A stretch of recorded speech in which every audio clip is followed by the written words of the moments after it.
Ayun yan, yung pag-drive ko kanina, sinalubong niya ako. Kaya, yun, tinamahan niya ako. Pero medyo grabe yung reaction mo nung nagkatamaan. Oo, talagang solid talaga eh. Yung tuhod niya tumama dito sa hita ko. Kaya sobrang sakit, ramdam na ramdam ko yung tama. Ayan. Pero fortune, Hindi ko alam, pero siyempre knowing Clipage, kilala naman natin si Clipage. So yun, kasama naman yun. Yeah.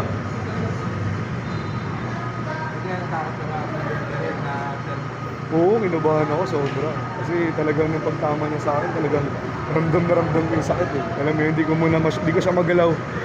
Kasi pagtayo ko, nailakad ko naman, kaya sabi ko mukhang okay naman. tsaka medyo na-apektuhin din yata yung shooting mo after nung tama. Hindi naman, medyo maalat lang talaga. Kaya bumawi na lang ako sa ibang bagay na pwede may tulong sa team. Pero ngayon okay ka na, hindi ka naman... Uminom kasi ako ng gamot eh. Siguro medyo okay pa. Ang problema ko nito bukas pagising ko. Baka masakit to pagbubukas. Mamaga.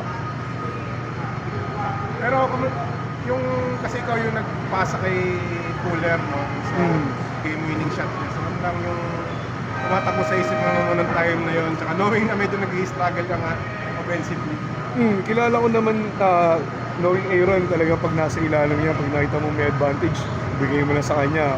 Alam, matik na yun eh. So nakita ko lang na advantage sa kanya si Mocon. May advantage ka, pinasa ko na agad yung bola sa kanya. Ayun, nakuha niya, na-shoot niya naman.